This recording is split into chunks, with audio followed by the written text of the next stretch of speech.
नमस्कार मित्रांनो, मी काव्या केकेस किचनमध्ये तुमचं पुन्हा एकदा स्वागत करते। तुम्हा सगळ्यांना दसऱ्याच्या खूप खूप शुभेच्छा। तर दसरा स्पेशल रेसिपी आज काय बनवायची असा आमचा विचार होता। मग ठरलं एक मालवणी पारंपरिक डिश बनवायची। तिचं नाव आहे 7 कापाचे घावणे। हे घावणे चवीला खूपच छान लागतात, अगदी मोदकाचा वेगळाच प्रकार म्हणाला तर चला रेसिपीला सुरुवात करूया। 7 कापाचे घावणे बनवण्यासाठी लागणारे साहित्य मी तुम्हाला सांगते। इथे मी 1 वाटी बासमती तांदूळ घेतलेला आहे। तो रात्रभर मी भिजत ठेवलेला होता पाण्यात। तुम्ही कुठलाही तांदूळ यूज करू शकता। 2 चमचे मी वेलची पूड घेतलेली आहे, चवीनुसार मीठ, तेल, 1 वाटी मी ओलं खोबरं घेतलेलं आहे किसून आणि अर्धी वाटी मी गूळ घेतलेला आहे। तर चला रेसिपीला सुरुवात करूया। आता तांदूळ आपण मिक्सरमध्ये छान बारीक वाटून घेऊया। थोडं पाणी ॲड करेन मी आणि आपण छान वाटून त्याची पेस्ट करून घेऊया। तर मित्रांनो, आपले तांदूळ छान बारीक वाटून झालेले बघा, छान पेस्ट झालेली आहे त्याची। आता ह्याच्यात मी पाणी ॲड करते। थोडं थोडं आपण पाणी ॲड करूया म्हणजे आपल्याला समजेल। याची डोसापेक्षा जरा पातळ बॅटर लागतं त्याला, तो अगदी छान असा नीर डोसासारखं होतं आपलं घावणे। थोडं ॲड करते मी।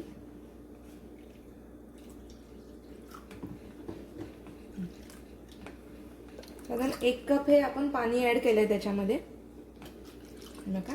तर परफेक्ट आपलं बॅटर झालंय। ही कन्सिस्टन्सी आहे, मी तुम्हाला दाखवते। हे बघा, छान असं पातळ झालेलं आहे। आता ह्याच्यात मी चवीनुसार मीठ ॲड करते आणि आपण हे मिक्स करून घेऊया। आता आपण हे बाजूला ठेवूया आणि आपल्या 7 कपाच्या घावण्याच्या सारणाची तयारी करायला सुरुवात करूया। गॅस ऑन करते आणि आपला पॅन गरम करायला ठेवते। पॅन गरम झाला की आपण त्याच्यामध्ये गूळ ॲड करूया। गूळ हा मी किसून घेतलेला आहे, म्हणजे तो लवकर मेल्ट होईल, वेळ नाही लागणार। तर गॅस गरम झालेला आहे, मी त्यात गूळ ॲड करते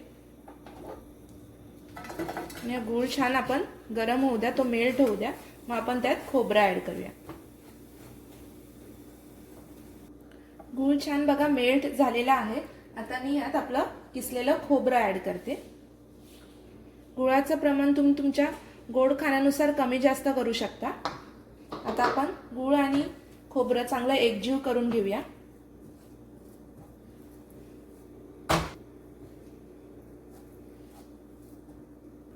तर मित्रांनो, आपला गूळ आणि खोबरं बघा छान असं एकजीव झालेला आहे। आता ह्याच्यामध्ये मी वेलची पूड ॲड करते। आपण वेलची ॲड करूया। वेलची पूडने खूप छान असा सुगंध येतो आणि वेलचीची टेस्ट पण छान लागते। आता मी हे छान मिक्स करून घेते आणि आपलं सारण आता रेडी झालेलं आहे। तर आता आपण घावणे करायला सुरुवात करूया। मित्रांनो, मी गॅस ऑन करते आणि आपलं भिडं गरम करायला ठेवते। भिडं चांगलं गरम होऊ द्या, मग आपण त्याला तेल लावून घेऊया। भिडं छान गरम झालेलं आहे, तर मी आता त्याला कांद्याच्या साहाय्याने चारी साईडने तेल लावून घेते। तर मित्रांनो, प्रत्येक वेळी बॅटर घेताना ना ते छान मिक्स करून घ्या वर खाली, नाहीतर पाणी वर राहील आणि पीठ खाली राहतं। त्यामुळे प्रत्येक वेळी घेताना असं छान मिक्स करून घ्यायचं। आणि आता आपण हे हळूवार साईडने सोडूया।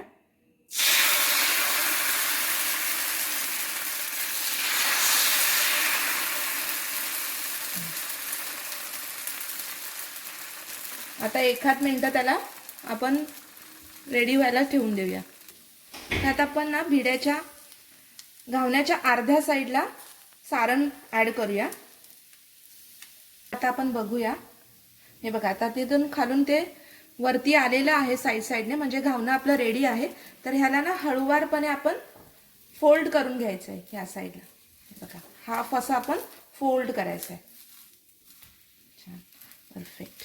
आता पुन्हा ह्या साईडला आपण तेल लावून घेऊया हाफ साईडला आणि पुन्हा आपण बॅटर त्याच्यामध्ये सोडायचं आहे। परत आपण हाफ साईडला असं सोडूया। हे बघा, परफेक्ट। आता पुन्हा 1 मिनिट किंवा 30 सेकंदापर्यंत आपण वाट बघूया। थोडंसं ना मी भिडं ह्या साईडला सरकवते, कारण इथलं आपलं घावणं रेडी झालेलं आहे, तर इथूनच ते आपल्याला रेडी करायचं. तर मी थोडंसं या साईडला सरकवलं, नाहीतर ते तिथून करपेल ना. आता परत पुन्हा आपण ह्याच्यावर सारण ऍड करायचं आपलं.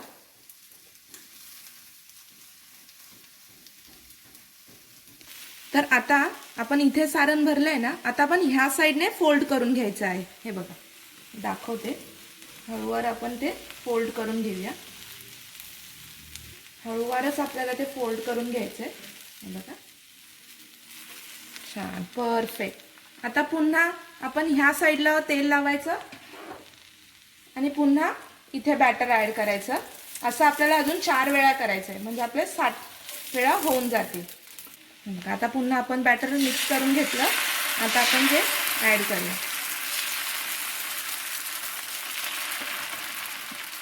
आता पुन्हा आपण 1 मिनिट थांबूया आणि त्याच्यात सारण ऍड करूया. तर मित्रांनो, आता मी ना आपलं भिडं थोडं ह्या साईडला घेते, कारण ही बाजू आपली रेडी झालेली आहे. मग ती जास्त वेळ गॅसवर राहील तो करपेल, म्हणून मी त्याला मध्ये घेतलेलं आहे, कारण ही बाजू आपली अजून रेडी व्हायची आहे. तर ह्याच्यात मी आता सारण ऍड करते.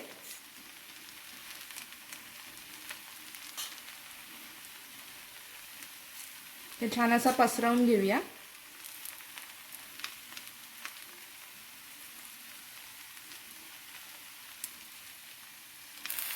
तर आता पुन्हा एकदा मी इथून त्याला फोल्ड करून घेते, म्हणजे तुम्हाला दाखवते मी.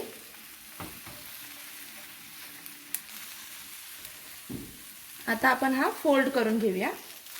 आता हे आपले 4 लेयर झालेले आहेत. अजून 3 लेयर आपण करणार आहोत. परत मी इथे तेल लावणार, परत इथे सारण ऍड करणार, बॅटर ऍड करून पुन्हा मग ह्या साईडला असे आपण 7 लेयर करून घ्यायचे आहेत.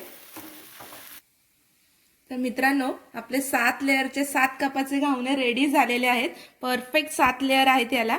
तर आता मी याला प्लेटमध्ये सर्व करून घेते. तर मित्रांनो, तुम्ही बघू शकता आपलं 7 कपाचं घावणं रेडी झालेलं आहे. एकदम मऊ आणि लुसलुशीत आहे हे बघा. आणि परफेक्ट 7 लेयर आले त्याला. हे बघा मी दाखवते. 1 2 3 4 5 6 आणि 7. हे परफेक्ट 7 लेयरचं आपलं 7 कपाचं घावणं रेडी झालेलं आहे. तर मी कट करून दाखवते तुम्हाला, म्हणजे तुम्हाला अजून छान समजेल. मी कट करते. तुम्ही बघू शकता एकदम छान असे झालेले आहेत आपले 7 कपाचे घावणे. ही एक मालवणी पारंपरिक डिश आहे, म्हणून मी हे 7 लेयरचे बनवलेले आहेत. तुम्ही घरी नाश्त्यासाठी बनवत असाल तर 3 ते 4 लेयरचे बनवले तरी सुद्धा चालतील. अगदी मोदकाचा वेगळा प्रकार आहे हा. खूप छान लागतात मोदकासारखे. तुम्ही नक्की ट्राय करून बघा. तर मित्रांनो, तुम्ही बघू शकता आपले 7 कपाचे घावणे रेडी झालेले आहेत. हे मी दुधासोबत सर्व केलेले आहेत. तर तुम्हाला ही मालवणी पारंपरिक डिश कशी वाटली हे मला तुम्ही कमेंटद्वारे नक्की कळवा. ही रेसिपी तुम्ही नक्की ट्राय करा आणि माझ्या चॅनलला लाईक, शेअर, सबस्क्राईब करायला विसरू नका. धन्यवाद.